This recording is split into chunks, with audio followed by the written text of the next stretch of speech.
আমার এক মেয়ে অষ্টম শ্রেণীতে পড়া অবস্থায় গোপনে একজনের সাথে অবৈধ সম্পর্কে জড়িয়ে পড়ে।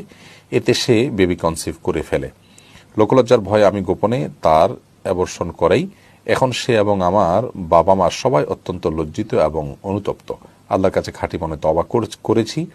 এখন তাকে আমার জেনার শাস্তি দিয়ে পবিত্র করতে চাই। আমরা জেনার শাস্তি পবিত্র করতে চাই যেন সে আখিরাতে আল্লাহর পাকড়াও থেকে বেঁচে যায়। এ বিষয়ে ইসলামী দৃষ্টিভঙ্গি আপনার কাছে জানতে চাই। প্রথম কথা হলো ভাই, জেনার শাস্তিটা ব্যক্তি পর্যায়ে আমরা কার্যকর করব না, বরং এরকম পরিস্থিতিতে সে এবং পুরো পরিবার আল্লাহ তাআলার কাছে লজ্জিত হয়ে এবং হারামের পথ থেকে সরে এসে আর যেন কখনো এই ভুলটা না হয় সেজন্য আল্লাহর কাছে দৃঢ় প্রতিজ্ঞা করা উচিত এবং দৃঢ় প্রত্যয় ব্যক্ত করা উচিত।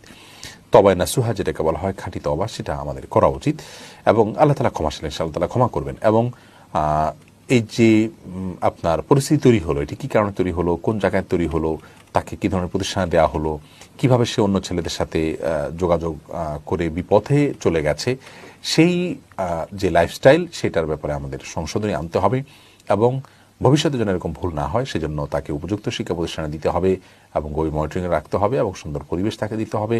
হারামের পরিবেশ থেকে তাকে বাঁচানোর জন্য আপনার চেষ্টা করতে হবে। একজন সন্তানের জীবনে সচ্চরিত্র এবং চরিত্রবান হওয়া এটা এত গুরুত্বপূর্ণ যে তার জীবনে তথাকথিত আজকালকার প্রচলিত শিক্ষার চাইতে হাজার গুণ বেশি গুরুত্বপূর্ণ।